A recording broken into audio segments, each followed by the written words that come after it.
Alors, bonjour à tous.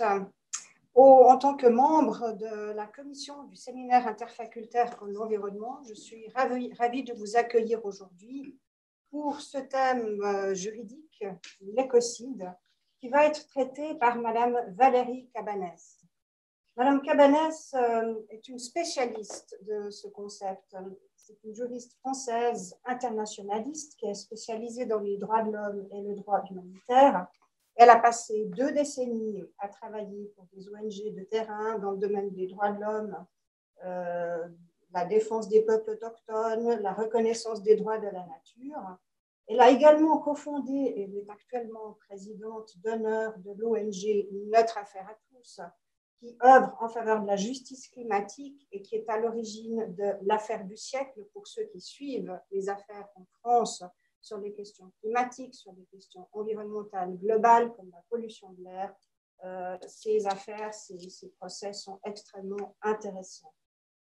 Mais surtout, en 2013, Mme Cabanès a lancé une initiative citoyenne européenne sur le crime d'écocide en France, puis en 2014, par un mouvement citoyen mondial nommé End Ecocide, qui plaide pour l'inscription du crime d'écocide dans le droit pénal international.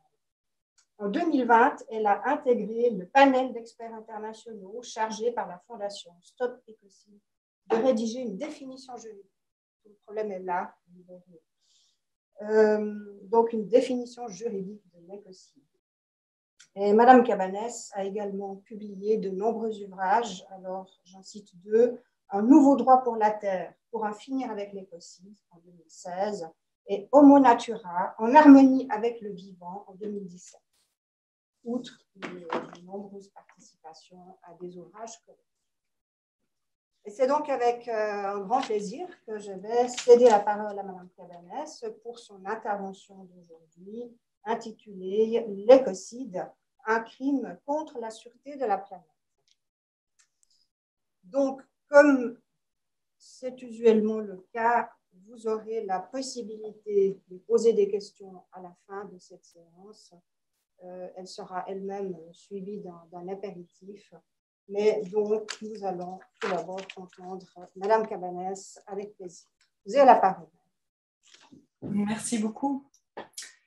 Merci. Alors, effectivement, je suis là aujourd'hui pour aborder cette notion d'écocide.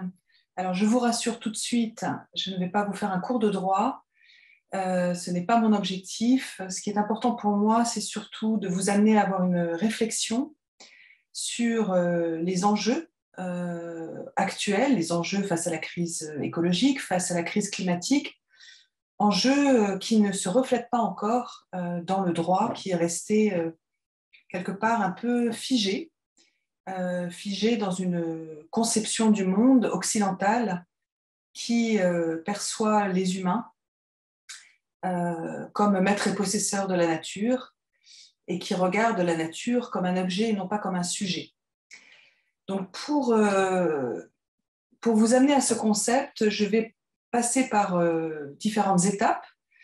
Je vais d'abord faire un peu un bilan global de la situation planétaire et je vais m'aider pour cela du concept de nuit planétaire. Je sais qu'il y a à l'UNIL des professeurs qui en parlent, mais peut-être que certains d'entre vous n'en ont jamais entendu parler. En tout cas, c'est un bon moyen de dresser cet état des lieux et vous verrez qu'il n'est pas brillant, qu'il est même assez inquiétant. Et de ce concept des limites planétaires, on arrivait bien sûr aux conséquences sur l'humanité à moyen et long terme, de manière à comprendre pourquoi il faut changer les règles du jeu, pourquoi il faut changer les règles du vivre ensemble, en y incluant les non-humains, et puis pour les atteintes les plus graves faites à l'environnement, en reconnaissant que certaines atteintes ont un impact tel qu'ils menacent effectivement l'habitabilité de la Terre, la sûreté de la planète, ce qu'on nomme le crime d'écocide, et donc je vous en parlerai en fin d'intervention. Alors pour agrémenter mon propos, je vous propose de partager mon écran de manière à ce que vous puissiez suivre avec des diapositives ce que je vais vous dire. Et puis, bien évidemment, en fin de conférence, nous reprendrons contact visuellement directement, de manière à ce que je puisse répondre à vos questions. Voilà, donc je vais partager mon écran. Alors, cette première image est parlante. Elle est une allégorie de l'impact de l'humanité sur le système Terre. En fait, nous sommes supposés être dans l'ère de l'Holocène, depuis 11 700 ans, depuis la fin de la dernière ère glaciaire. Or, certains scientifiques considèrent qu'aujourd'hui, l'humanité est devenue une force géophysique sur Terre, au point d'avoir fait basculer le système Terre dans une nouvelle ère géologique que l'on nomme l'Anthropocène. Cette ère, pour certains, a débuté lorsque les activités humaines ont eu un impact global à partir des deux révolutions industrielles, donc 1770, celle du charbon, puis 100 ans plus tard, celle du pétrole. D'autres considèrent qu'il s'agit plutôt du moment où on a parlé de la grande accélération, à savoir en fait l'augmentation depuis 1950 de paramètres, d'indicateurs sur Terre, que vous pouvez voir ici, en lien avec la population, en lien avec l'augmentation du PIB mondial, des investissements à l'étranger et finalement du démarrage, si je puis dire, des activités des multinationales, en lien avec les grands barrages et l'harnachement des rivières, qui ont entraîné progressivement donc un changement de tous les systèmes terrestres, de tous les usages, que ce soit l'utilisation de l'eau, la concentration de CO2 dans l'atmosphère, la concentration, la hausse des températures, l'utilisation des fertilisants, l'impact sur la couche d'ozone, et puis vous le voyez donc effectivement l'état des écosystèmes aquatiques, des terres arables, de la biodiversité. Tout ceci est concomitant et indique donc effectivement un moment clé dans l'histoire de l'humanité où on a très clairement des points de décollage qui ont suscité des alertes par rapport effectivement à l'état du système terrestre, parce que à l'heure actuelle, le système terrestre, comme je vous l'ai expliqué, n'est pas considéré comme une entité en tant que telle, pas plus d'ailleurs que ces sous-systèmes que sont la biosphère, c'est-à-dire tout ce qui compose les êtres vivants, les organismes vivants sur Terre, pas plus que l'atmosphère, qui est la couche de gaz qui entoure la Terre, pas plus que l'hydrosphère, qui est l'eau sur Terre, l'eau sous forme de glace, qu'on appelle la cryosphère, mais aussi donc l'eau salée et l'eau douce, pas plus non plus que la lithosphère, qui est effectivement la couche physique de la Terre, le magma, la roche, mais et surtout le sol vivant qui fournit la vie. Tous ces sous-systèmes en fait interagissent entre eux, sont interdépendants. L'humanité fait partie de la biosphère, mais elle fait partie aussi du système terrestre. Elle a un impact sur lui. Le système terrestre a un impact et des conséquences sur les conditions de vie de l'humanité. Et c'est là où vraiment, à partir du moment où les économistes et les scientifiques ont commencé à alerter dès 72, premier sommet de la Terre, où les premières alertes écologiques sont apparues, mais aussi avec la sortie du rapport Meadows en 73 du Club de Rome, qui a commencé à alerter sur des pics prévus vers 2030, où les matières premières commenceraient à être épuisées face effectivement à cette croissance exponentielle sans limite dans un monde qui, lui, est fini. Ils ont donc alerté à ce moment-là sur un risque d'appauvrissement des sols, sur un risque d'épuisement des ressources halieutiques, sur un risque, même après une augmentation exponentielle de la population, d'une diminution de la population, faute de nourriture, faute de terres arables, faute d'eau, probablement aussi à cause de conflits armés, et aujourd'hui on voit aussi, probablement aussi, à cause des zoonoses. Donc nous sommes aujourd'hui très clairement à ce moment clé de l'histoire qui a été accéléré, si je puis dire, par exemple la guerre en Ukraine, et puis par une inaction des États en lien avec le changement climatique qui nous conduit véritablement vers un état planétaire qui devient non sûr, qui pourrait devenir inhabitable à l'horizon 2200-2300, et pour une partie de la population de l'humanité, peut-être même la moitié de la population de l'humanité, quasi inhabitable là où ils vivent d'ici 2100, voire 2080. Alors, pour exprimer cette réalité scientifique qui se lie ensuite très concrètement dans les conditions de vie des populations, j'aime bien utiliser effectivement la théorie des limites planétaires, une théorie qui a été qui a été élaborée en tout cas par une équipe de 26 chercheurs au départ, dirigée par Johan Rockström et Will Steffen du Stockholm Resilience Center dès 2009, pour essayer de déterminer par des seuils quantitatifs, des seuils chiffrés, à quel moment nous risquions de basculer dans un état planétaire qui devienne non sûr pour l'humanité et quelles étaient les limites à ne pas franchir pour justement pouvoir durablement vivre dans un écosystème sûr. Ce qui est intéressant, c'est que ces limites planétaires ont été revues en 2015, revues en 2022, mais aujourd'hui, elles sont utilisées comme des indicateurs de suivi des objectifs de développement durable par l'Agence européenne de l'environnement, par la Commission européenne, par les Nations unies. Mais ces normes, ces limites, ne sont pas encore utilisées comme des normes juridiques. C'est-à-dire qu'elles ne sont pas en capacité aujourd'hui de contraindre l'activité industrielle au respect des limites établies.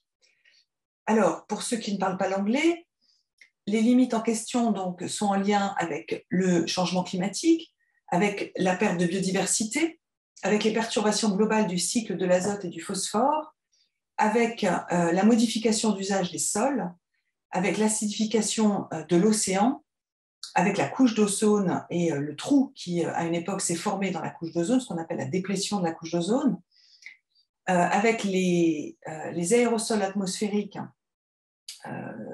qui contaminent l'atmosphère, en lien avec l'usage de l'eau douce et enfin en lien avec les entités nouvelles qui contribuent à polluer chimiquement la biosphère, polluer nos corps, polluer l'environnement. Il y a donc 9 limites aujourd'hui qui ont été établies.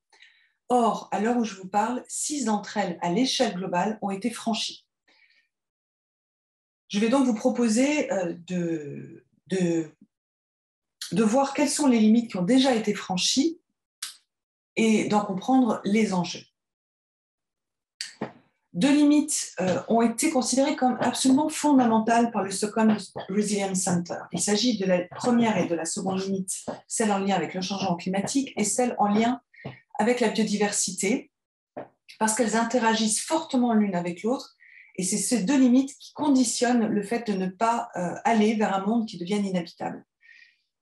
Donc la première, elle est en lien avec le dérèglement climatique. Très concrètement, quel est le seuil qui a été établi? C'est un seuil pour que le climat ne soit pas trop déstabilisé et que le monde reste habitable, à 350 particules par million de CO2 dans l'atmosphère.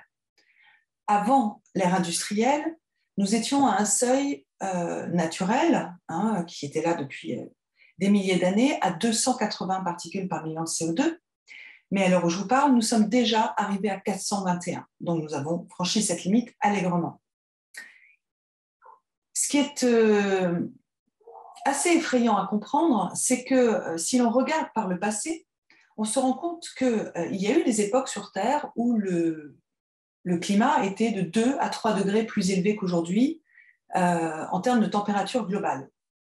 C'était par exemple il y a 3 à 5 millions d'années durant l'ère du Pliocène.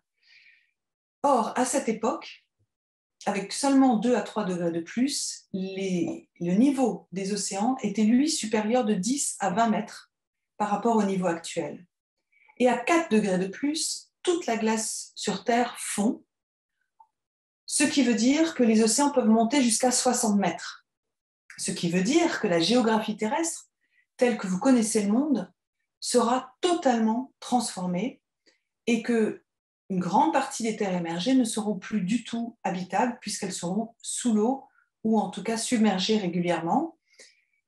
Or, le GIEC nous dit que si nous ne faisons rien pour limiter le changement climatique, nous nous acheminons vers plus 3,7, c'est-à-dire très proche de 4 degrés. Et je suis assez atterrée de voir, sachant qu'en plus le GIEC ne prend pas en considération le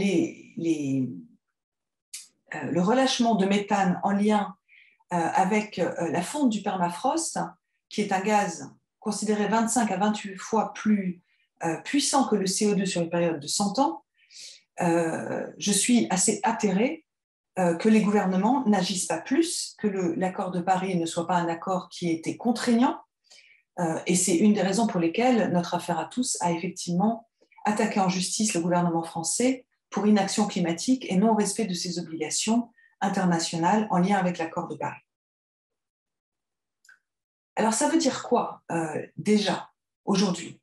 Ça veut dire qu'avec un seul degré de réchauffement, nous sommes à 1,1 par rapport à l'ère pré-industrielle. Nous faisons face déjà à une recrudescence de phénomènes extrêmes, des canicules, des sécheresses, des inondations, des cyclones. Depuis 1970, les superficies touchées par la sécheresse ont doublé. À ce jour, 168 pays sur 197 se disent touchés par la désertification. Et en 2020, les conditions météorologiques extrêmes ont contribué à la plupart des crises alimentaires mondiales. Selon le plan alimentaire mondial, 45 millions de personnes dans 43 pays risquent de sombrer même dans la famine.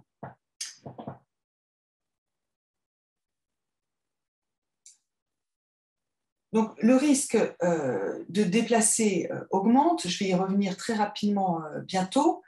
Mais je voudrais d'abord, avant d'aller plus loin, que vous compreniez aussi donc, les interactions qu'il y a entre le climat et l'érosion de la biodiversité, qui est donc la deuxième limite établie par les chercheurs et qui a, elle aussi, été franchie. La diversité du vivant, dans le cours normal des choses, doit s'éroder en général à un rythme de 10 espèces par an sur un capital d'1 million, sans impact majeur pour les sociétés humaines. Cette limite est largement dépassée puisque nous sommes plutôt à un taux de 10 à 100 fois supérieur à la normale. Depuis 1970, le rythme d'extinction a été multiplié par 100. Depuis 1900. Depuis 1970, ce sont près de 70% des animaux sauvages dans le monde qui ont disparu, 80% des insectes en Europe seulement, un quart des espèces animales en Europe sont aujourd'hui menacées ou éteintes. Et les activités humaines ont également réduit de moitié la taille des populations de poissons dans les mers et la taille de la masse de la flore planétaire à l'échelle globale sur Terre. Elle a été divisée par 2.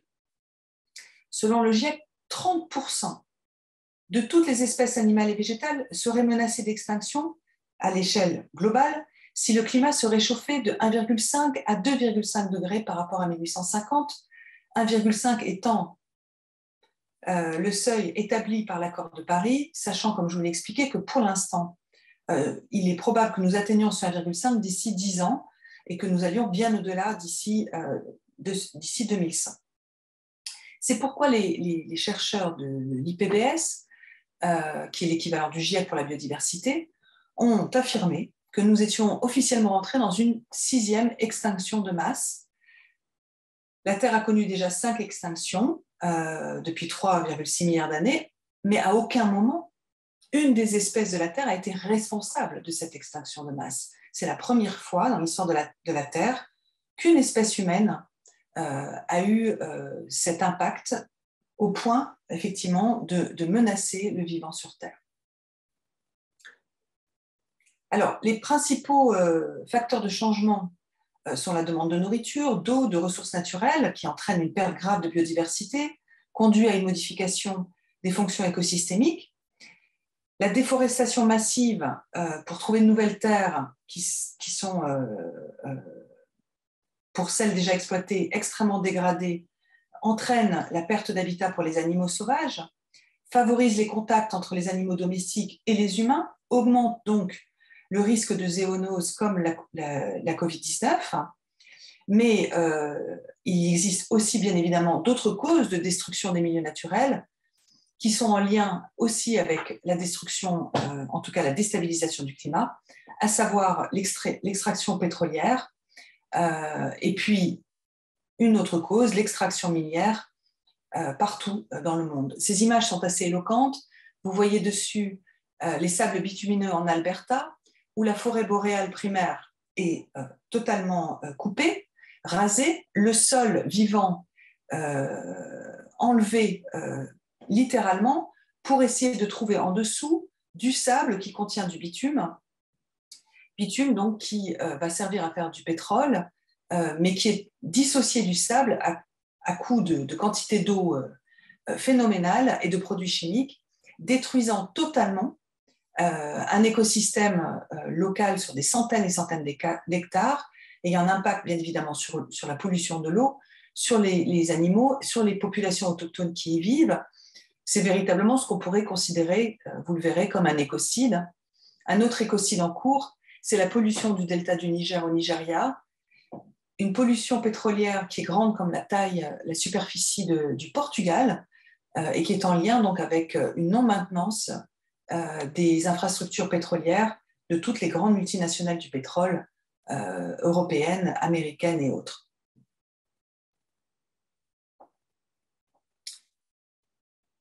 Alors, on a parlé de déforestation. La déforestation a entraîné effectivement le franchissement d'une troisième limite planétaire qui est en lien avec la modification d'usage des sols. Les chercheurs, se basant donc sur une réalité qui est que moins d'un tiers de la superficie de notre planète est constituée de terres émergées, dont seulement une fraction soutient la croissance de la végétation, considèrent que les forêts jouent un rôle primordial dans la sauvegarde et la stabilisation des sols. Elles jouent un rôle primordial dans le cycle de l'eau, dans l'ensemble du système climatique, comme les prairies d'ailleurs, comme les zones humides, comme plein d'autres types de végétation. Or, ces forêts ont principalement été converties en terres agricoles.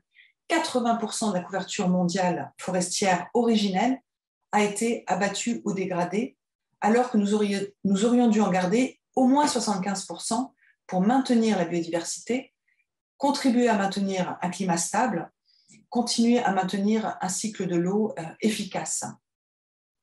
En cause, principalement les monocultures intensives dopées aux engrais et aux pesticides chimiques, qui est responsable de 80% de la déforestation, de 70% de la consommation d'eau douce et qui constitue de fait cette agriculture intensive la principale cause de perte de biodiversité terrestre dans le monde. Au moment où je vous parle, cette semaine, s'est ouverte à Abidjan la COP15 contre la désertification.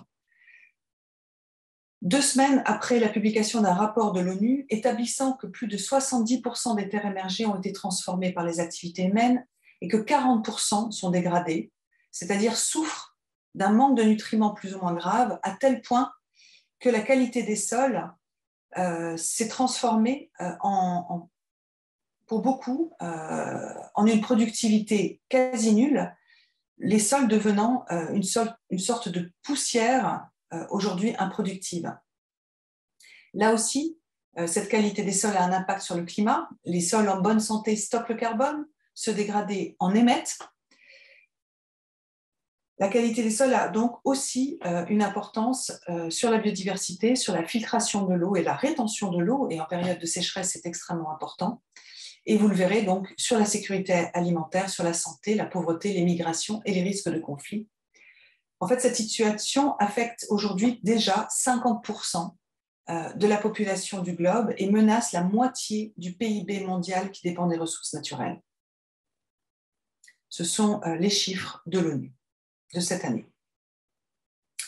La 4e limite est en lien avec la quantité, les flux de phosphore et d'azote dans les sols et donc directement liée du fait qu'on les franchit à l'activité industrielle aussi, parce que cette course aux terres arables cache un autre enjeu qui est d'avoir perturbé tous les cycles de l'azote et du phosphore qui assurent la fertilité naturelle des sols.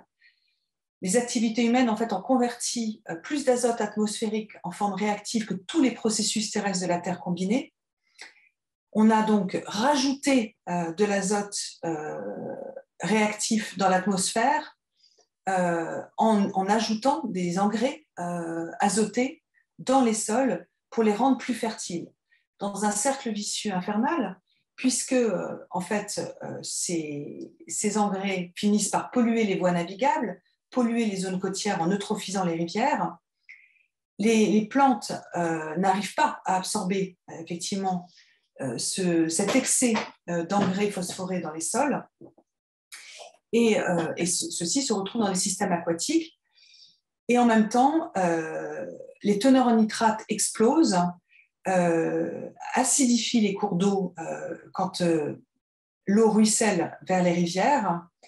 Et on a donc effectivement des seuils qui explosent. Vous le voyez en Europe de l'Ouest, aux Pays-Bas, en Bretagne, en Irlande, là où il y a des cultures intensives de fleurs, de légumes en particulier, qui est intensive et extensive, qui sont en train effectivement de tuer à petit feu les sols en Europe.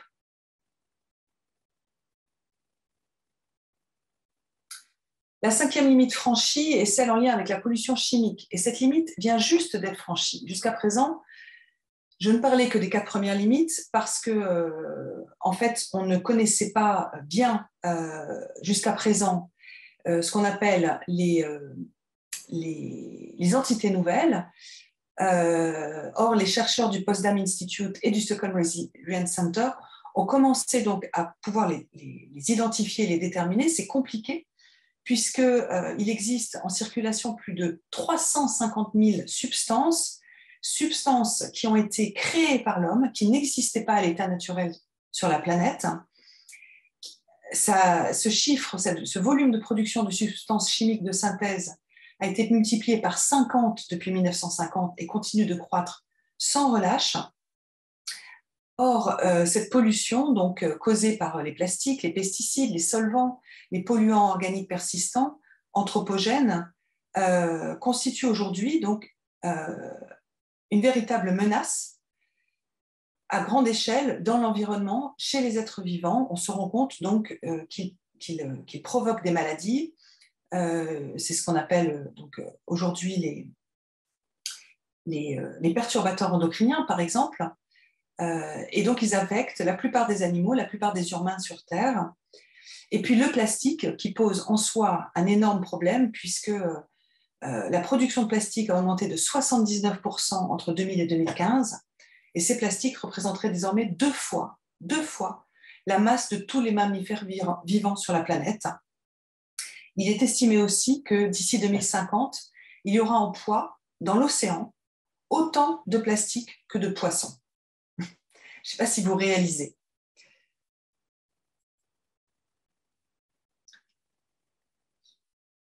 La 6e limite est en lien avec la quantité d'eau douce disponible pour l'humanité. Alors, qu'est-ce qu'on appelle l'eau douce? Jusqu'en 2022, les chercheurs parlaient de l'eau bleue, c'est-à-dire la quantité d'eau que l'on pouvait extraire des rivières, des lacs, des nappes phréatiques, ce qu'on appelait l'eau bleue. Or, en mars 2022, ils ont intégré dans leurs calculs l'eau verte, c'est-à-dire la quantité d'eau disponible pour les végétaux, pour les plantes. Et à partir de là, ils se sont rendus compte que là, encore, on était en train de franchir une 6e limite, cette limite donc en lien avec l'eau douce, qui nous sert dans notre vie quotidienne pour tout, pour la production alimentaire, la production d'électricité, la fabrication, l'assainissement. Or, elle est en toute petite quantité sur Terre, je vous le rappelle, elle est en quantité sous forme liquide à 0,8% seulement par rapport à la masse d'eau terrestre, moins de 1% donc. Et l'eau douce en tant que telle, qu'elle soit liquide ou glacée, ne représente que moins de 2,5% de la totalité de l'eau sur Terre, le reste étant de l'eau salée. Vous voyez donc effectivement dans ce cycle de l'eau qu'on a une interaction systématique entre l'hydrosphère et l'atmosphère par le cycle des pluies, entre l'hydrosphère et la lithosphère par la rétention, la filtration de l'eau et donc la possibilité effectivement d'avoir des ressources d'eau potable dans les nappes phréatiques, par exemple. Et on est véritablement là encore dans un processus qui interagit avec tous les autres écosystèmes et systèmes terrestres et qui produit progressivement un effet cascade qui fait basculer dans le rouge la plupart donc, des écosystèmes terrestres qui sont aujourd'hui menacés, les océans, les forêts de kelp, le corail, la végétation terrestre, les marées, les animaux sauvages, les insectes, etc.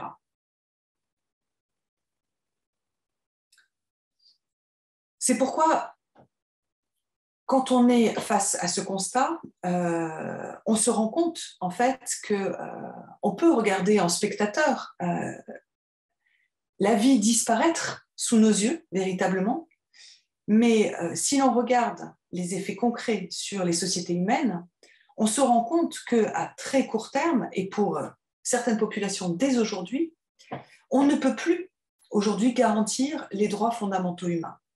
On ne peut plus garantir le droit à l'eau. On ne peut plus garantir le droit à un air pur. On ne peut plus garantir le droit à l'alimentation.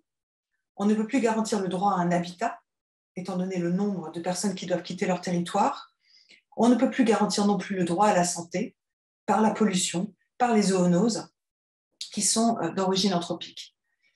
Et c'est vraiment dans cette prise de conscience de la destruction de la nature, de la destruction du vivant sur Terre, et en même temps de cette incapacité à protéger les droits humains que je me suis effectivement engagée sur ce terrain parce que, ayant travaillé pendant des années avec des populations réfugiées, je me suis rendu compte, là aussi, d'un autre cycle infernal, qui est que les personnes confrontées au manque d'eau, confrontées à la sécheresse, confrontées à la baisse de productivité des cultures, à l'élévation du niveau de la mer, sont poussées sur les routes, deviennent des déplacés internes, deviennent parfois des réfugiés, c'est-à-dire qu'ils traversent des frontières, et les chiffres, depuis quelques années, deviennent absolument effrayants, et on voit un lien très concret entre ces migrations climatiques, entre les sécheresses et entre l'augmentation des conflits sur la planète, me faisant dire effectivement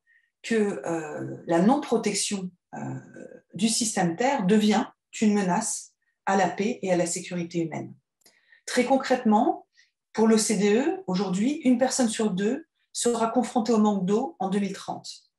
Le rapport du GIEC, le dernier, pointe une baisse de 4 à 10% de la production des principales cultures depuis 10 ans.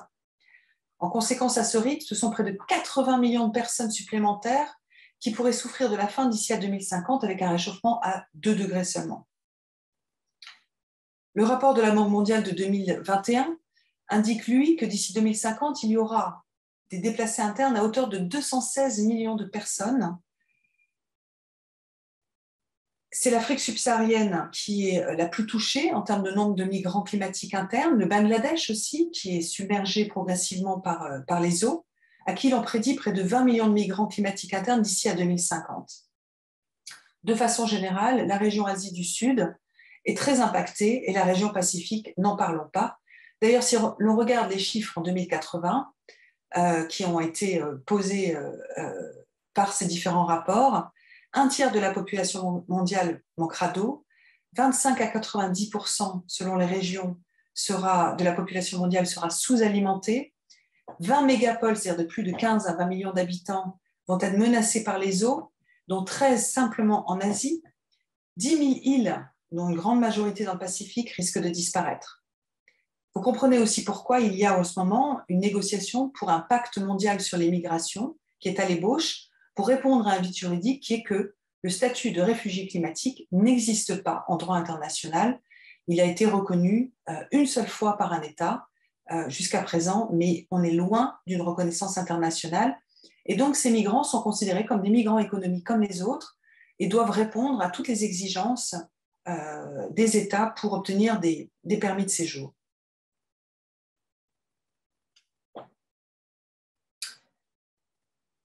La Cornell University envisage même, donc d'ici à la fin du siècle, entre aujourd'hui et 2100, que nous ayons affaire à plus de 2 milliards de personnes considérées comme réfugiés climatiques selon la réalité des faits, si le climat ne se stabilise pas.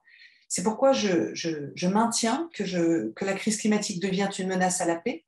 Nous sommes vraiment confrontés à une spirale infernale. 60% des personnes aujourd'hui souffrant de la faim dans le monde vivent dans des zones touchées par des conflits. L'immigration transfrontalière déstabilise la sécurité alimentaire des pays hôtes, engendrant d'autres conflits. Des pays déjà instables ont vécu des grandes sécheresses, par exemple la Syrie, pendant 3 ans, et ont conduit aujourd'hui au conflit dans lequel la Syrie est engagée depuis maintenant des années, réduisant d'autant toutes les chances de retour à la paix, parallèlement donc à ces graves sécheresses qui sévissent. Alors, vous me direz, comment concilier le respect des limites planétaires avec le respect des droits fondamentaux humains? C'est intéressant de savoir que c'est une réflexion qui a été menée par une économiste qui s'appelle Kate Raworth, qui a proposé un nouveau concept, une nouvelle théorie qu'elle a appelée la théorie du donut, la théorie du beignet. Le centre du beignet, en fait, représente un espace juste et sûr pour l'humanité, où les besoins de tous sont satisfaits, mais dans le respect des capacités de la planète et donc dans le respect des limites planétaires. Donc les sciences naturelles vont définir ces limites extérieures, le plafond, et la justice sociale, elle, est définie par les limites intérieures, le plancher des droits fondamentaux. Je trouve que c'est une proposition tout à fait intéressante, c'est une boussole d'ailleurs déjà importante pour beaucoup de praticiens, de décideurs, de leaders d'opinion. La ville d'Amsterdam a même décidé de mettre en place une gouvernance dans le respect de la théorie du donut, et qui, à mon avis, est intéressante, mais là aussi, comme les limites planétaires en tant que telles, ne sont pas encore, cette proposition n'est pas encore l'objet de normes juridiques, n'est pas encore contraignante, et pour cela, donc, elle ne permet pas de cadrer l'activité industrielle, les décisions industrielles qui pourraient constituer une menace à la sûreté et à l'habitabilité de la planète. Ce qui est aussi important à comprendre, c'est que nous sommes dans un droit qui est un droit de réparation. C'est-à-dire que pour certains États, comme la France par exemple, nous reconnaissons le préjudice écologique. C'est-à-dire qu'on peut poursuivre une entreprise pour avoir causé un dommage à un écosystème sans avoir à démontrer qu'il y a eu des victimes humaines. Ce préjudice écologique pur permet donc de poursuivre après une catastrophe. Or, le droit aujourd'hui ne reconnaît pas un droit préventif par rapport à la protection de la nature, parce qu'en fait, on ne reconnaît pas de fait les liens d'interdépendance qu'il y a entre l'humanité et les autres espèces et systèmes vivants. On a oublié cela dans le droit occidental. On a oublié en fait tout simplement de reconnaître que l'érosion de la biodiversité, que le dérèglement climatique provoqué par les activités humaines ne sont pas juste des questions environnementales, elles sont des questions économiques, elles sont des questions sociales, de sécurité, d'équité, de morale. Et aucun État, à l'heure actuelle, n'est prêt à comprendre donc qu'il faut des changements structurels profonds de la gouvernance mondiale où l'économie serait au service de la société, au service des droits humains, et donc dans le respect des droits humains. Ce n'est pas le cas à l'heure actuelle. Le droit des multinationales, le droit du commerce est un droit qui est parallèle au droit des États, qu'on nomme le droit international, et que la société doit s'inscrire dans ces liens d'interdépendance avec la biosphère. Les économies, les sociétés font partie intégrante de la biosphère, et au-delà, la biosphère fait partie intégrante du système terrestre. Et donc, il y a une réflexion qui est en train d'être menée à travers le monde pour qu'un accord puisse être trouvé au sein des Nations Unies qui permettrait donc de fonctionner en sous-système d'un écosystème global à l'image du fonctionnement du vivant, de faire donc fleurir une nouvelle humanité réconciliée avec la nature, de réintégrer l'humanité dans les lois du vivant. Mais pour cela, il faut que les États acceptent de défendre un intérêt supérieur commun qui serait de préserver l'habitabilité de la Terre, de garantir une justice climatique environnementale globale et pourquoi pas, dans certains cas, de renoncer au principe de la souveraineté de l'État, qui est un principe qui empêche aujourd'hui les accords internationaux d'être véritablement contraignants et qui ne permet pas, en droit public en tout cas, d'imposer, de défendre cet intérêt général, l'intérêt de préserver l'habitabilité de la Terre par exemple, un traité international qui puisse être respecté et être fait respecter par une justice internationale. Alors, pour moi, il y a donc deux étapes. Deux étapes sont nécessaires aujourd'hui. Il s'agit d'une part d'intégrer donc dans le droit public le fait que les éléments de la nature, les écosystèmes, les cycles du vivant, les systèmes et les flux géophysiques, les espèces animales, les espèces végétales, les forêts, les rivières puissent être reconnus sujets de droit de manière à pouvoir agir de manière préventive en justice quand leur rôle écologique est menacé. Et puis, seconde étape, pour les atteintes les plus graves, comme je vous l'ai dit, reconnaître le crime d'écocide. Alors, c'est vrai que dans notre système occidental, on a du mal à reconnaître les éléments de la nature comme des sujets de droit. Pourtant, je vous le rappelle, le droit est une fiction. Ce sont des règles que l'on se fixe, que l'on adopte ensemble, qui sont le reflet de nos valeurs communes à un moment donné. Et ce droit occidental n'a aucun scrupule à reconnaître des entités fictives, des entités morales, comme les entreprises, comme les associations, comme des sujets de droit. Elles peuvent aller en justice, défendre leurs droits, et pourtant, vous ne pouvez pas concrètement les toucher. Une forêt, une rivière ont en fait déjà un droit préexistant au nôtre, qui est le fait qu'ils existent sur Terre depuis bien plus longtemps que nous. Et malgré cela, nous ne leur reconnaissons pas ce droit préexistant qui garantit notre droit à exister, nous, l'humanité.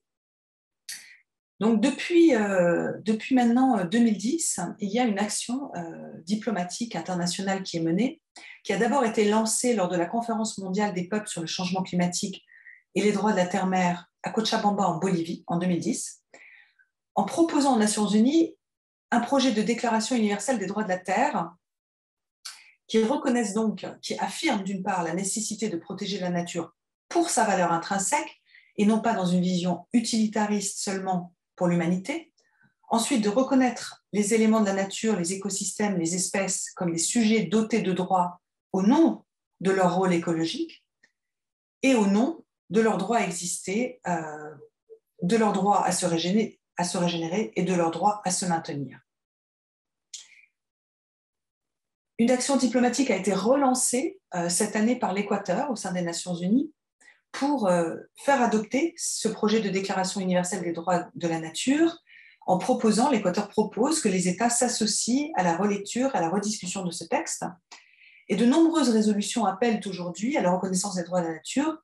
Elles ont été votées au sein de l'IUCN, au sein de l'UNEP, le programme pour l'environnement des Nations Unies, au sein du G77, des Nations Unies pour les forêts, et elle est même à l'étude en ce moment au sein de la Commission européenne sur demande du Parlement européen. Une étude a même été commanditée par le Conseil économique et social européen sur le sujet d'une charte des droits de la nature en Europe. L'Europe est à la traîne parce que, bien évidemment, le droit occidental qui s'est imposé au monde entier suite aux différentes colonisations, comme je vous l'ai expliqué, est un droit qui dissocie l'homme de la nature, mais dans d'autres sociétés du monde où il y a des sociétés traditionnelles, où il y a des peuples premiers, cette réflexion a conduit, pour le coup, à des reconnaissances des droits de la nature à différentes échelles, au niveau constitutionnel, au niveau d'une loi nationale, ou au niveau, et ça c'est assez étonnant, de jurisprudence, c'est-à-dire des juges, lors de procès, dans des cours prestigieuses, des cours constitutionnels, des cours suprêmes, ont décidé de donner une personnalité juridique à des écosystèmes importants, vitaux, qui étaient menacés. Donc c'est un outil qui a été reconnu comme efficace pour protéger de dommages environnementaux. Et s'il se dissémine aussi vite partout dans le monde, c'est parce que nous avons créé depuis plusieurs années une fédération d'ONG, de chercheurs, d'experts, de juristes qui se sont alliés sous la Global Alliance for the Rights of Nature, l'Alliance mondiale des droits de la nature, et qui accompagnent donc les pays, les communautés, les villes, les districts désireux d'avancer sur cette voie. Je vais faire un petit tour du monde avec vous, rapide, puisque je voudrais pouvoir respecter le temps de parole qui m'est imparti, qui va vous montrer effectivement le foisonnement d'initiatives dans le monde et aussi d'ailleurs d'actions très concrètes, en particulier en Amérique du Sud, où c'est là où on voit vraiment le nombre d'États pionniers sur ce sujet. L'Équateur, en fait, a reconnu les droits de nature dès 2008 dans sa constitution. Et depuis 2008, de très nombreux procès ont eu cours et ont permis de préserver, parce que la nature a été défendue en justice par le ministère public, par des avocats spécialisés sur ce sujet et par des communautés ou des ONG environnementales, des écosystèmes ont pu être donc totalement préservés, par exemple de l'extraction minière, de la pisciculture industrielle, des rivières ont pu être préservées d'harnachement ou de détournement de leur lit suite à des projets de route, et cela de manière préventive, ce qui a permis effectivement donc de préserver des écosystèmes extrêmement importants et surtout nous montre que c'est possible, que c'est applicable. Les espèces sauvages aujourd'hui, les animaux sauvages, depuis cette année, suite à un jugement de la Cour constitutionnelle qui s'est appuyé sur les 2 articles sur les droits de la nature en Équateur, ont même reconnu une personnalité juridique individuelle aux animaux sauvages qui doivent donc pouvoir rester dans leur milieu naturel. En Bolivie, c'est une loi en 2009 qui a été votée, une loi fondamentale sur ce sujet. Au Mexique, 3 États reconnaissent les droits de la nature. En ce moment même, l'Assemblée constituante chilienne a intégré dans son projet de constitution l'intégration des droits de la nature. Le Panama vient d'adopter une loi sur les droits de la nature. Et puis des discussions sont en cours dans d'autres États où des villes ont décidé, parce qu'elles peuvent légiférer, de reconnaître les droits de la nature à leur niveau, au Brésil, en Argentine, par exemple. En Colombie, il n'y a encore pas de loi officielle sur les droits de la nature. C'est vraiment par la voie de la jurisprudence que les choses ont avancé. Il y a eu plus de 18 procès depuis 2016 qui ont conduit les juges à donner une personnalité juridique à de très nombreux écosystèmes, en particulier aquatiques, des rivières. Ça a commencé avec le fleuve Atrato dès 2016, qui fait 700 km de long, et où le juge a reconnu des droits bioculturels entre les communautés riveraines du fleuve, afrodescendantes et autochtones, et le fleuve lui-même, et il l'a nommé comme gardien du fleuve, et donc comme voix du fleuve en justice, ces communautés. Et puis, un autre jugement en 2018, celui de la Cour suprême colombienne, qui a, face à la déforestation galopante de l'Amazonie colombienne, a décidé de donner une personnalité juridique à l'Amazonie. C'est un jugement extraordinaire parce que s'il pouvait être répliqué dans les 7 États qui abritent l'Amazonie, la forêt amazonienne, vous imaginez l'impact faramineux que cela pourrait avoir sur le ralentissement du déboisement de l'Amazonie qui est en train de se transformer littéralement en savane et qui, de ce fait, devient une menace à la sûreté de la planète, puisque une Amazonie savane, ça veut dire un cycle des pluies totalement perturbé partout dans le monde.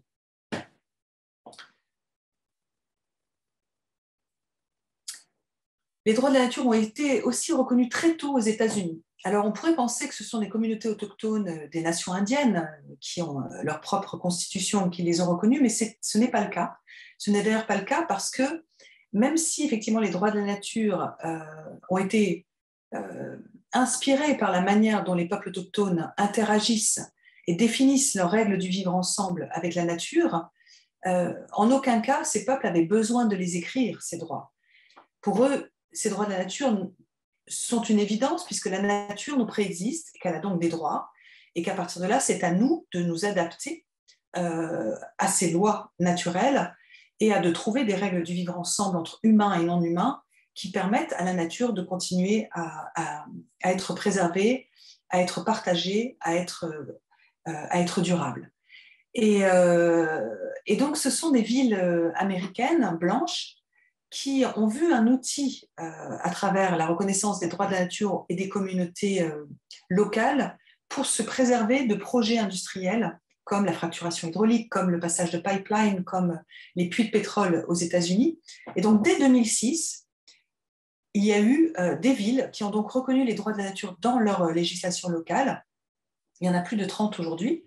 Il y a aujourd'hui donc des actions qui sont menées au niveau étatique pour reconnaître les droits de la nature dans les constitutions des États américain. Il y a aussi des référendums qui ont eu cours, par exemple dans l'Ohio, où on a 70 000 personnes de la ville de Toledo qui ont voté en faveur d'une déclaration des droits du lac Erie, qui est l'un des plus grands lacs du monde, et qui lui ont donné le droit légal d'exister, de prospérer et d'évoluer naturellement. Et puis, suite à cela, plusieurs nations indiennes ont adopté des lois reconnaissant les droits de la nature dans leur constitution, et pour les mêmes raisons, pour protéger leur territoire de l'exploitation industrielle. Et l'année dernière, une communauté où j'ai d'ailleurs mené un travail de recherche de thèse pendant des années, dans les années 2000, une communauté Innu au Québec, a reconnu, en accord avec les autorités locales, les droits de la rivière Magpie et sont en train de travailler à faire reconnaître les droits du fleuve Saint-Laurent au Québec. Alors, vous le voyez, il peut y avoir donc des lois qui protègent la nature dans son ensemble, mais il peut y avoir donc aussi des écosystèmes qui sont reconnus sujets de droit par des pays occidentaux, comme la Nouvelle-Zélande, comme l'Australie, qui ont reconnu des écosystèmes sujets de droit à la demande de populations autochtones, les Maoris, les Wurundjeri, qui sont des aborigènes le long de la rivière Yarra, près de Melbourne, ont obtenu donc une reconnaissance de ces écosystèmes où ils ont des liens ancestraux comme des entités vivantes et des entités juridiques propres.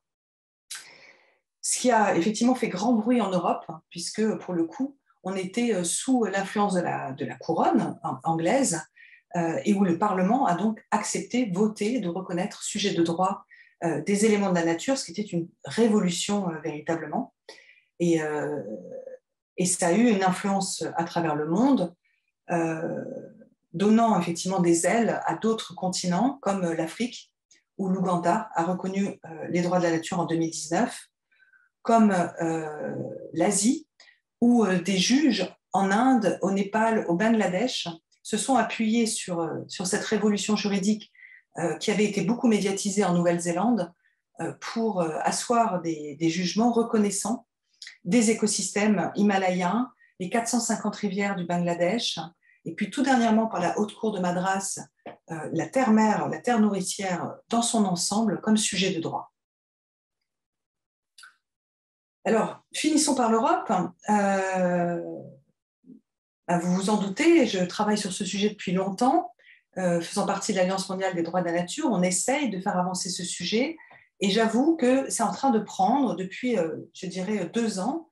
Dernier en date le plus extraordinaire, c'est l'Espagne, qui le 5 avril 2022, donc vous voyez, il y a un mois, suite à une initiative citoyenne législative qui visait à faire reconnaître la plus grande lagune d'Europe, la Mar Menor, sujet de droit, et l'ensemble de son bassin, c'est près de Murcie en Espagne, c'est la photo que vous voyez là, a obtenu par une écrasante majorité un vote du Congrès des députés espagnols. Et donc la Mar Menor est en passe de devenir le premier écosystème d'Europe doté de droits propres et d'une personnalité juridique. On mène aussi, pour faire avancer justement ce sujet, des tribunaux fictifs, des tribunaux des droits des écosystèmes. En Europe, on en a mené plusieurs qui conduisent effectivement donc à montrer très concrètement comment, lors d'un procès, si une rivière était reconnue sujet de droit, une lagune, une forêt, comment on pourrait effectivement les préserver de pollution actuelle, de menaces en cours réelles, avec des vrais témoins, avec des vrais experts qui viennent effectivement nous expliquer tout ceci. Et puis, il y a des initiatives qui finissent par émerger grâce à ce plaidoyer. Ça a été le cas en Irlande, par exemple, où plusieurs districts d'Irlande du Nord, et puis dernièrement dans le Donegal en République d'Irlande, districts qui se touchent les uns les autres, ont progressivement adopté donc, des résolutions demandant à reconnaître les droits de la nature et portées par des élus locaux. C'est d'ailleurs aussi ce qui s'est passé pour la mer des Wadden aux Pays-Bas, portée par des élus locaux en Frise, qui est en discussion à l'heure actuelle aux Pays-Bas pour reconnaître une personnalité juridique à la mer des Wadden. Et en France, rapidement, parce que c'est là aussi où ça avance pas mal, et parfois de manière transfrontalière avec la Suisse, on a donc plusieurs initiatives. La plus avancée, si je puis dire, c'est celle qui a émergé en 2021 en Corse. J'avais fait une conférence en 2019, les citoyens étaient présents.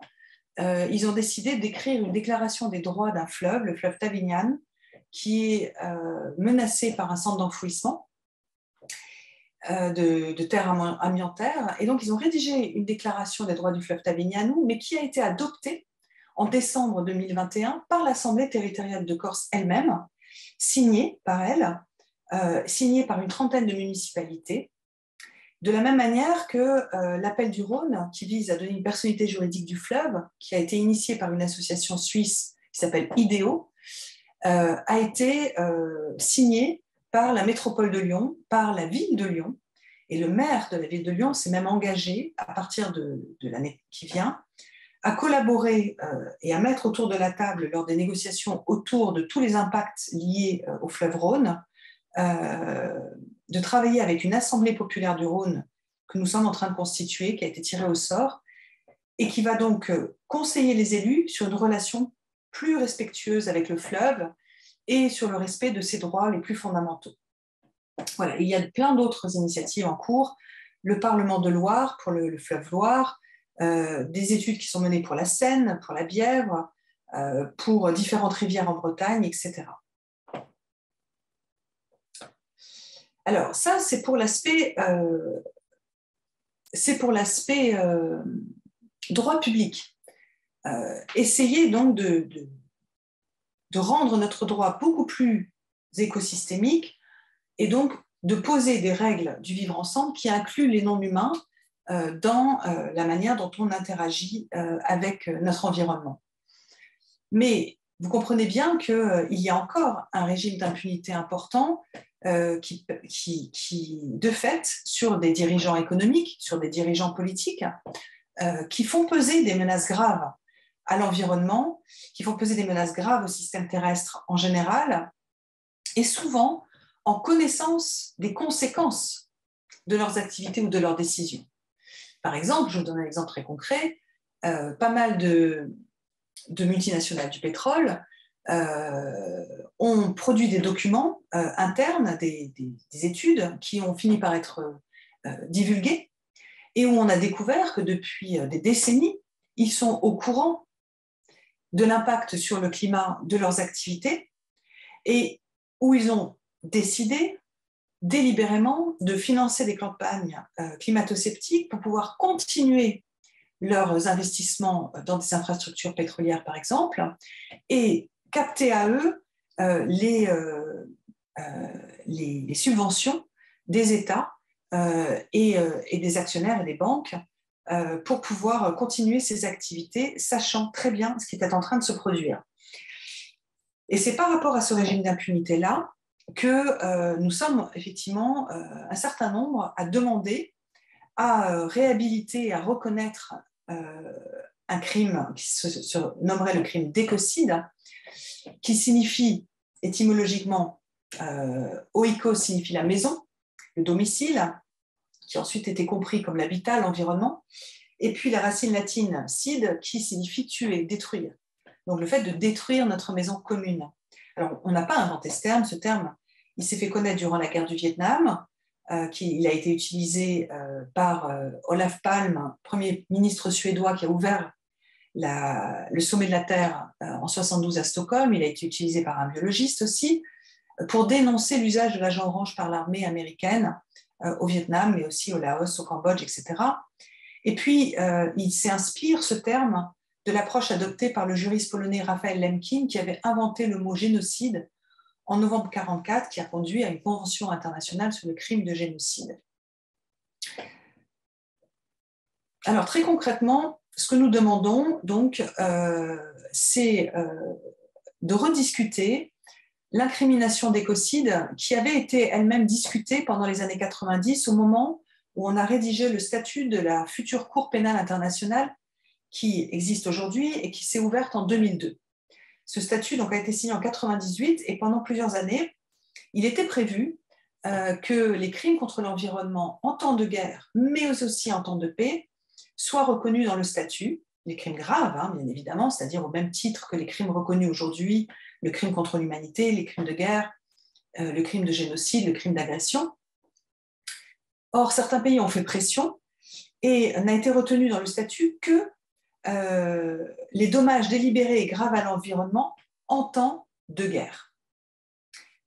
En temps de paix, cela a disparu, tout autant que la demande initiale aussi, qui était de créer un crime autonome pour pouvoir non pas juger simplement les chefs de guerre et les dirigeants politiques, hein, les chefs d'État, mais aussi les dirigeants économiques, et donc dans un régime un peu différent, dans une qualification du crime qui soit un peu différente, puisque l'intention, je dirais le critère d'intention de ce crime, en tout cas chez les dirigeants économiques et politiques, est la plupart du temps le fait de faire du profit et de répondre à une demande de progrès et de croissance, et pas de nuire. Et en général, un crime est reconnu comme étant commis par une intention de nuire. Donc il était important de trouver une façon de faire que l'écocide soit reconnu comme un crime autonome en temps de guerre et en temps de paix, et de protéger en même temps efficacement les liens d'interdépendance entre santé et écosystème, entre droits humains et droits des générations futures, et en même temps dans un contexte où ces actions criminelles seraient menées de manière délibérée, en connaissance des conséquences. Tous ces paramètres nous ont conduit donc à réfléchir à une définition qui puisse faire consensus, et cela dit, parce que nous avons aussi été commandités pour le faire. D'une part, le Parlement européen a voté en 2019 pour inviter l'UE et les États membres à promouvoir la reconnaissance de l'écocide comme un crime international. Et une consultation publique a été lancée pour demander aux États parties, aux particuliers, aux groupes, aux organisations, aux entreprises de contribuer au processus de rédaction d'une définition juridique de l'écocide à ce moment-là. Nous avons collecté cette information et avec l'aide d'un financement de la fondation de Greta Thunberg, un comité d'experts a été réuni et nous avons donc travaillé en 2020-2021 sur une définition avec des experts, des avocats, des juges du monde entier, des Samoa, du Bangladesh, du Sénégal, d'Angleterre, du Canada, de l'Équateur, de France, etc., sur une définition qui puisse effectivement faire consensus. La voici. Notre mission donc était de remettre cette définition aux autorités. Et donc nous avons cherché, dans la mesure du possible, à nous appuyer sur des précédents juridiques, sur des termes déjà existants en matière de droit international, conventionnel, coutumier, mais aussi sur la pratique des cours, sur la pratique des tribunaux internationaux, de manière à ce qu'on ait une définition qui puisse être agréée sur un plan strictement juridique, où on ne puisse pas nous dire qu'on a utilisé des termes ou des contextes qui ne pouvaient pas être acceptables parce que pas acceptés d'ores et déjà. Rapidement, on a choisi donc d'utiliser le terme arbitraire pour parler des dommages qui seraient manifestement excessifs par rapport aux avantages sociaux et économiques attendus, et donc qui seraient commis de manière imprudente. On entend par grave des dommages qui entraîneraient des changements, des perturbations ou des atteintes hautement préjudiciables à l'une quelconque des composantes de l'environnement, y compris, et ça c'est important, des répercussions graves sur la vie humaine ou sur les ressources naturelles, les ressources culturelles ou économiques, ce qui nous permet en même temps de protéger les droits des populations autochtones, leurs droits bioculturels, leurs liens intangibles, entre leurs liens ancestraux, entre leur milieu de vie et leur culture et leur identité. Par étendue, on entend que les dommages s'étendent au-delà d'une zone géographique limitée, qu'ils traversent les frontières nationales, qu'ils touchent un écosystème entier ou une espèce entière, ou un nombre important d'êtres humains. Vous noterez que là, on est vraiment dans une définition qui devient écocentrique, où il ne s'agit pas d'aller rechercher que des victimes humaines, mais aussi donc des victimes non humaines sur des zones géographiques très étendues et parfois transfrontalières. Et puis durable, pour parler de dommages qui seraient irréversibles ou qui ne peuvent pas être corrigés par régénération naturelle dans un délai raisonnable. Là aussi, vous voyez qu'on parle d'un crime international grave. Le critère de gravité est extrêmement important. On ne peut pas parler d'écocide quand on coupe 3 arbres, quand on pollue une mare sans avoir un impact sur un très long terme ou qui ne peut pas être réparé. Et puis le plus important, et je terminerai là-dessus, c'est le fait que, et j'avoue que j'y ai beaucoup contribué, qu'on ait pu définir le terme environnement de manière à le définir comme étant le système Terre, avec sa biosphère, sa cryosphère, sa lithosphère, son hydrosphère, son atmosphère et même l'espace extra-atmosphérique. Et on a pu le faire parce qu'on s'est rendu compte que l'environnement n'avait aucune définition juridique unique dans tous les textes internationaux de droit de l'environnement ou de droit international. À aucun moment, vous trouvez une même définition de ce qu'est l'environnement. Et donc, on a utilisé un texte qui nous intéressait, qui était la Convention ENMOD sur la modification de l'environnement par des armes chimiques, qui s'appuie sur la définition de la science de la Terre, de la Earth Science, en lien donc avec ce qu'est le système Terre. Et ça nous permet, l'air de rien, implicitement, de reconnaître le système Terre comme un sujet de droit dans la définition du crime d'écocide et de reconnaître que c'est un crime de mise en danger plutôt qu'un préjudice matériel. Voilà. Donc, cette demande-là devient très concrète. Depuis 2019, de nombreux États, le Vanuatu, les Maldives, la Belgique, les îles Samoa, le Bangladesh, sont allés à la tribune de l'Assemblée des États parties à la Cour pénale internationale pour demander à ce qu'un travail soit engagé pour amender le statut de cette Cour de manière à reconnaître le crime d'écocide. Le Parlement belge a même, en décembre 2021, officiellement mandaté son gouvernement de proposer un amendement au statut de Rome sur le nouveau crime d'écocide, ce qui est extrêmement important parce que nous avons besoin d'un État occidental pour mener la danse. Les petits pays victimes du changement climatique, qui bien évidemment sont favorables, n'ont pas un poids diplomatique suffisant. Et donc, depuis que la Belgique s'est engagée sur ce terrain, nous avons de très nombreuses discussions parlementaires dans de très nombreux pays en Europe, le Danemark, la Finlande, la France, l'Islande, les Pays-Bas, la Suède, l'Espagne, qui commencent donc à débattre de ce sujet au niveau parlementaire. De même en Amérique du Sud, où ce débat est en train d'émerger dans de très nombreux pays, ce qui me fait présager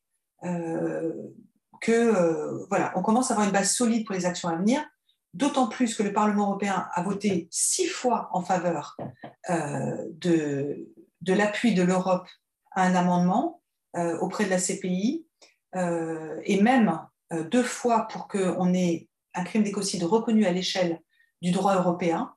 Et puis, le 16 février 2022, je terminerai là-dessus, le vice-président de la Commission européenne, Frans Timmermans, a décrit notre définition, qu'il a eue donc entre les mains, comme un excellent point de départ pour les États.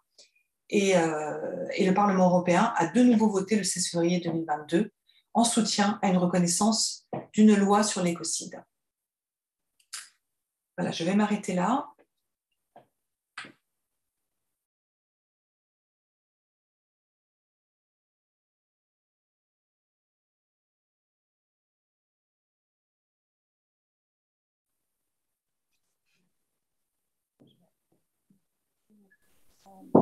les questions. Je vous remercie infiniment pour cette excellente présentation qui a commencé par le rappel incontournable des questions qui touchent aux limites planétaires. On va bien sûr passer la parole à la salle, mais j'aurais une première question. Quel exemple vous donneriez de crime caractéristique d'un écocide? Je vous entends pas très bien. Quel Donc, exemple? un exemple d'écocide Ouais. en ce moment.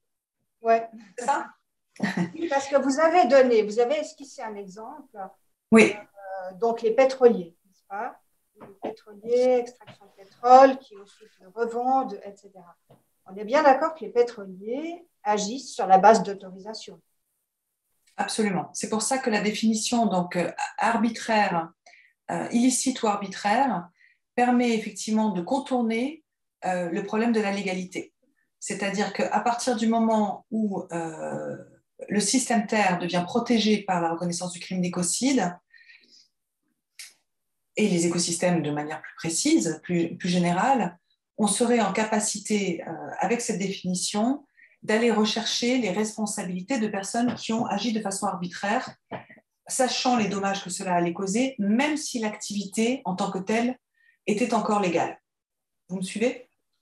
Oui, mais je n'ai pas d'exemple, c'est très difficile. Ça, c'est pour le climat. Ça, c'est pour le climat. Après, je peux vous donner plein d'exemples d'écocides qui ne peuvent pas être jugés pour l'instant, puisque vous le savez peut-être pas, mais en droit, il faut que la loi qui reconnaît, par exemple, un nouveau terme comme l'écocide soit passée pour que l'on puisse commencer à juger de faits qui ont lieu à partir de ce moment-là. Et donc, il y a un principe de prescription aussi pour ce qui est déjà reconnu quand c'est une infraction, par exemple. Je vais vous donner un exemple qui est l'exemple du chlordécone dans les Antilles françaises. Je ne sais pas si vous en avez entendu parler en Suisse.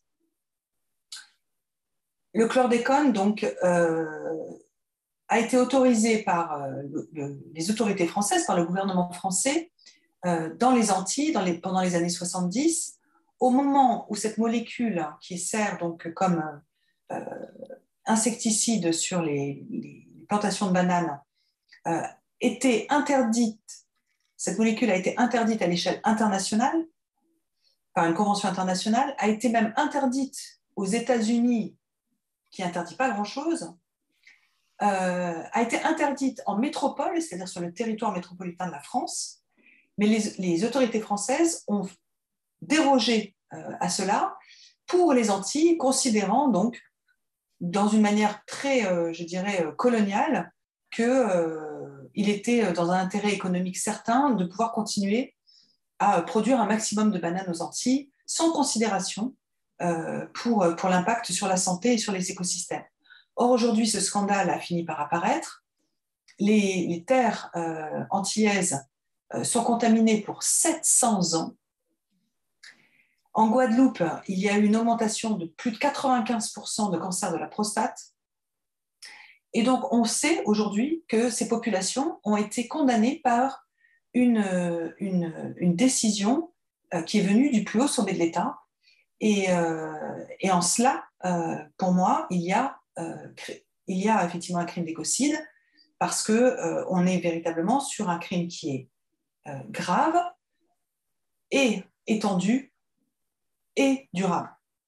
Bien. Alors donc, en fait, là, dans cet exemple-ci, l'État peut être incriminé. Okay. Et pas l'État, parce que le droit pénal international vise des personnes physiques. Voilà. Donc, il s'agirait dans ce contexte des responsables hiérarchiques de l'État. Oui, alors oui. Et donc, ça veut dire potentiellement le président, le Premier ministre, le ministre du Commerce. Il faut aller rechercher les responsabilités pour savoir qui a donné cet ordre d'autoriser l'utilisation du chlordécone. Alors, pour l'instant, les juges ont dit il y a prescription, c'était il y a plus de 30 ans. L'intérêt de reconnaître un crime international grave, c'est qu'on peut, si un crime aujourd'hui, enfin, si une action de ce type est commise aujourd'hui et que les faits sont dévoilés 30 ans plus tard, la Cour pénale internationale peut effectivement se passer de la prescription, c'est ce qu'on appelle des droits imprescriptibles quand il s'agit de crimes internationaux graves. Voilà. Mais il faut effectivement que le crime en question soit inscrit dans le statut de la Cour pénale internationale au moment des faits. Ouais. Alors, je vais passer la parole à la salle. Oui, bonsoir. Je vous remercie pour votre présentation. Et en fait, j'avais 3 questions dans l'ordre de la conférence. Je me demandais si, par exemple, les actions pour replanter les arbres sont une solution durable face à la déforestation, en plus du coup de diminuer la déforestation. Ensuite, je me demandais si vous pouviez nous en dire un petit peu plus sur votre recherche de terrain que vous avez fait avec les réfugiés, à savoir du coup qu'est-ce que vous avez étudié vraiment plus précisément et puis comment vous l'avez fait. Et puis, je me demandais, quand vous mentionnez qu'il n'y a pas de droit préventif, qu'est-ce qu'il en est du coup du principe de prévention en droit international? Alors, c'est des choses très, très différentes. Je vais essayer d'y répondre rapidement pour laisser la parole à d'autres. La reforestation, et en particulier la reforestation dans un contexte de marché carbone et de compensation carbone, ne peut pas répondre aux enjeux actuels pour 2 raisons. D'une part, parce que, par exemple, une monoculture ne va pas capter du CO2 autant qu'une forêt originelle ou une forêt diverse. Et d'autre part, parce qu'une monoculture n'abritera jamais la biodiversité d'une forêt originelle ou d'une forêt diverse. Donc, il nous faut des forêts qui poussent librement et où il y ait de très nombreuses espèces diverses, végétales, arboricoles et animales qui puissent se développer. C'est pourquoi, dans le mouvement pour les droits de la nature, on est contre la financiarisation de la nature, contre une vision financière du développement durable, où on va essayer de compenser des activités par des actions qui, en aucun cas, ne peuvent reproduire ce que la nature est capable de faire. Ça, c'est une première chose. La deuxième, quand je parlais des réfugiés, j'ai travaillé avec des réfugiés, j'ai passé une vingtaine d'années dans des missions de solidarité internationale. Donc, j'ai travaillé avec des réfugiés afghans, par exemple. J'ai travaillé avec des réfugiés... j'ai travaillé dans beaucoup de pays, au Burkina Faso, en Ouganda, au Népal, au Cambodge. Voilà, donc les réfugiés, ce n'était pas un travail de recherche de terrain. J'ai mené un travail de recherche de terrain auprès de populations autochtones. Je disais simplement que mon cursus en droit humanitaire m'a conduit à étudier de fait les droits des réfugiés ou le droit d'asile et les conventions de Genève, mais que le statut de réfugié climatique n'existait pas encore en droit et qu'il avait besoin aujourd'hui d'être reconnu, et c'est pourquoi il y avait un traité qui était en négociation. Et enfin, vous parlez d'un principe de prévention. Qu'en est-il du principe de prévention en droit international? Là, je parle de prévention de dommages environnementaux. Hein. Donc, peut-être que vous parlez du principe de précaution. C'est de ça dont vous voulez me parler. Alors, le principe de précaution ou le devoir même de vigilance, qui existe par exemple dans le Code civil français depuis 2017, sont effectivement des outils très intéressants pour aller questionner les activités des acteurs industriels sur des territoires pour voir s'ils respectent les droits humains, s'ils respectent la protection de la nature, etc. Mais comme je vous l'ai expliqué, comme on n'a pas de vision écosystémique à l'heure actuelle, s'il y a des dommages environnementaux qui ne conduisent pas de manière visible à des victimes humaines, il est extrêmement difficile de faire stopper ces activités, si ce n'est effectivement avec une réforme du droit qui reconnaîtrait des droits à ces écosystèmes pour qu'ils puissent défendre leur droit à exister et à ne pas être pollués et à ne pas être endommagés dans le cadre de projets en cours. C'est pourquoi Total peut continuer à signer des contrats en Ouganda même si on utilise le devoir de vigilance parce qu'on sait qu'il y a 20 000 personnes qui vont être déplacées, etc., on a beaucoup de mal à obtenir que ces contrats puissent être rompus. Je vous remercie. Est-ce qu'il y a encore des questions en ligne? Des questions dans la salle? Quelles pourraient être les sanctions de l'écocide et qui pourrait les faire appliquer? Ok. Alors, je ne peux pas vous dire quelles seraient les sanctions, puisqu'il faudrait déjà que l'amendement passe. À partir de là, il va y avoir un groupe de travail sur cet amendement. L'idée d'un amendement passe. Un groupe de travail va se constituer au sein de la Cour pénale internationale d'États qui veulent donc faire cette proposition et qui vont donc réfléchir aux articles qui doivent être modifiés et aux modalités d'application et donc aux modalités aussi de sanctions. Donc ça, c'est une première chose, même si j'ai déjà travaillé sur ce sujet en 2015 en essayant d'imaginer, moi, ce qui pourrait être fait. Mais je ne peux pas présager de ce qui va être décidé par les États. En revanche, ce qui est clair, c'est que la Cour pénale internationale a ce qu'on appelle une compétence universelle. Et tout État signataire de la Cour pénale internationale, qui a donc signé son statut, retranscrit dans son droit les crimes internationaux les plus graves. Et grâce à cette compétence, cette juridiction universelle, cette compétence universelle, les juges nationaux peuvent juger de crimes contre l'humanité, de crimes de guerre dans leur propre pays, sans avoir forcément à demander à ce que ce soit la Cour de la Cour pénale internationale qui le fasse. Parce que cette Cour n'a pas les moyens d'aller poursuivre tous les criminels de guerre, de génocide, etc. Elle a déjà des grosses équipes d'enquêteurs sur le terrain. Mais c'est ça qui est intéressant. Ça veut dire que quelqu'un qui commet qui commettrait un crime d'écocide, restons sur l'écocide, qui commettrait un crime d'écocide dans un État qui est signataire du statut, d'accord, je ne sais pas moi, je parlais d'Ouganda par exemple, le juge ougandais pourrait à ce moment-là lancer un mandat d'arrêt sur cette personne. Ça s'est déjà passé pour des dictateurs. Même si vous avez, par exemple, les États-Unis, la Russie n'ont pas signé le statut de Rome.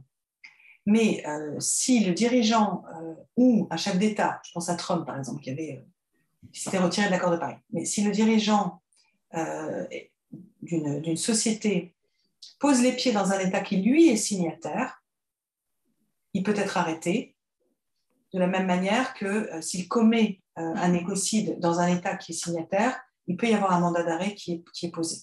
Voilà.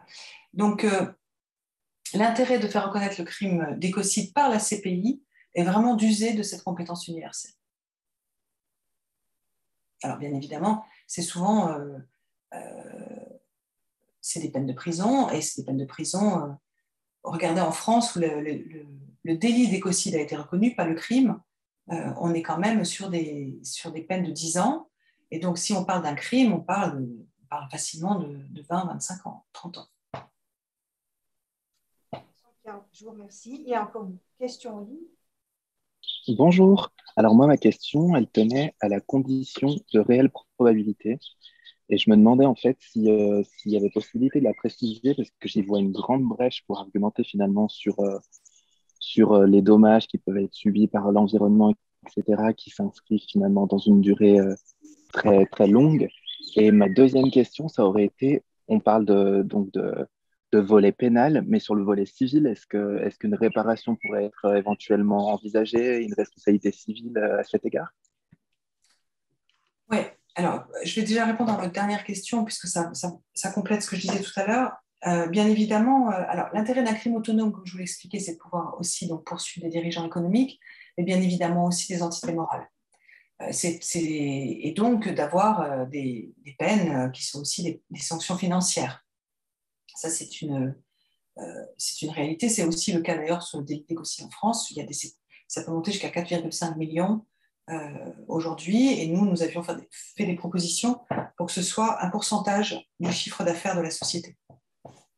Donc, c'est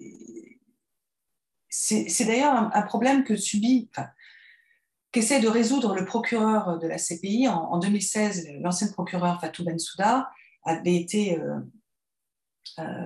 saisi plusieurs fois sur des cas de crimes contre l'environnement, de déplacement forcé de population, mais en temps de paix, commis par exemple, Bolloré, avec la complicité des élus cambodgiens. Et voyant qu'elle n'arrivait pas, avec le statut tel qu'il était écrit, à se saisir de ces sujets, elle a expliqué qu'à partir de maintenant, elle considérait que pourrait être considérée comme un crime contre l'humanité la destruction de l'environnement pour des fins économiques, le déplacement forcé de population, la prédation de ressources naturelles, etc. Alors, elle n'a jamais lancé de procès sur ce sujet-là, mais c'est une question qui est récurrente au sein de la CPI, et c'est pourquoi le crime d'écocide tente de répondre à cela. Et sur l'aspect arbitraire, alors bien évidemment, je suis allée très vite.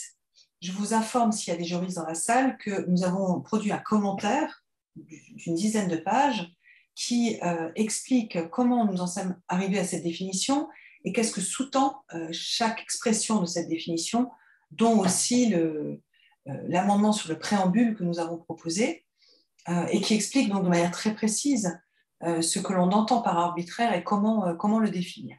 Voilà. Oui, alors, et donc là, on me lance, je vois qu'il y a des juristes dans la salle, on m'avait demandé de faire une conférence grand public, donc on me lance sur la proposition de Laurent Néré. Alors, Laurent Néré n'a jamais, jusqu'à un certain point, jusqu'à ce qu'il change un peu d'avis, n'avait jamais proposé de reconnaître l'écocide par la Cour pénale internationale. Il voulait une convention sur le crime d'écocide, une stratégie que moi je ne soutenais pas, on en a beaucoup parlé, parce qu'une convention veut dire un accord au sein des Nations Unies avec des États pollueurs qui auraient fait capoter les négociations très rapidement et qui n'ont pas voix au chapitre au sein de la CPI parce qu'ils n'ont pas signé le statut, tout en y étant soumis quand même s'ils commettent des faits sur des territoires de pays qui l'ont signé. Donc, dans sa convention, il s'est appuyé d'une part sur, je dirais, le droit français, qui reconnaît comme criminel que des activités commises de manière intentionnelle, et puis sur la discussion qu'on a eue par rapport au statut de Rome, je lui ai montré que l'article 30 du statut de Rome permettait déjà un pas de côté, puisque le critère d'intentionnalité est défini par l'intention de nuire et aussi par la connaissance des conséquences dans le cours probable des événements. Hein, c'est l'article 30 du statut de Rome.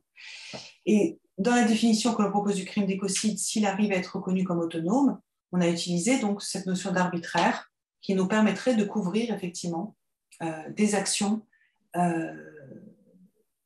qui vont au-delà de la négligence, qui sont menées en connaissance des conséquences sur l'environnement et sur le système Terre en général.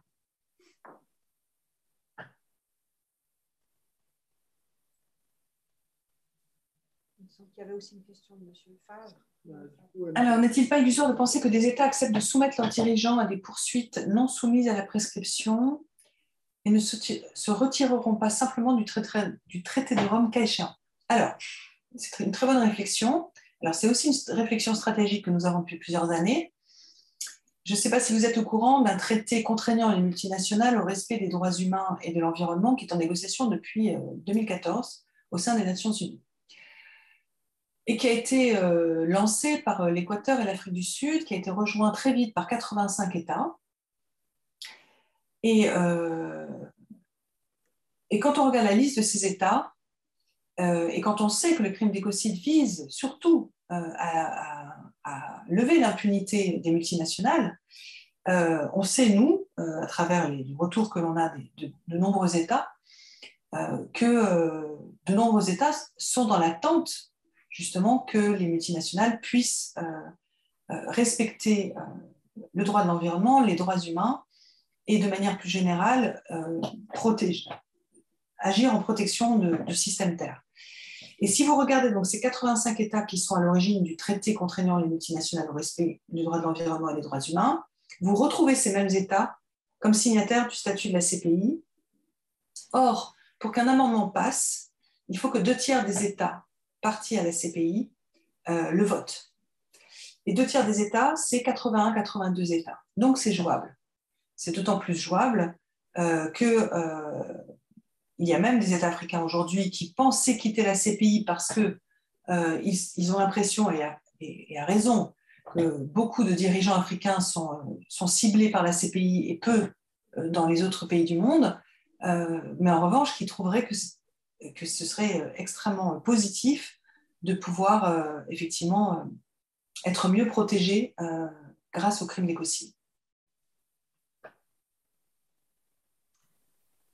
Je vous remercie vraiment infiniment pour toutes ces précisions. J'espère qu'on pourra vous faire revenir une prochaine fois parce que ce thème me paraît extrêmement porteur. Nous l'avions d'ailleurs donné à travailler par quelques étudiants. J'ai un peu mieux saisi les contours de ce concept aujourd'hui. J'espère que l'Europe va aller de l'avant grâce à vous.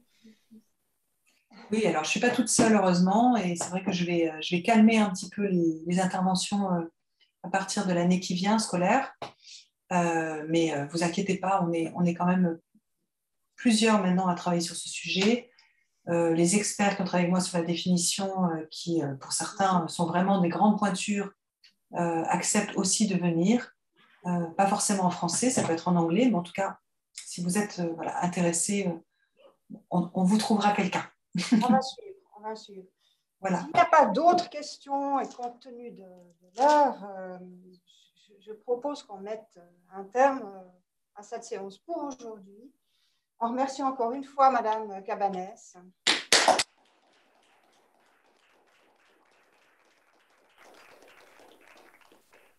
Et les questions nombreuses ont montré l'intérêt très vif, non seulement oui, et puis des autres. Question pointue. Donc, question pointue, absolument. Oui. Une fois qu'on veut vraiment implémenter, ça devient pointu, c'est ça.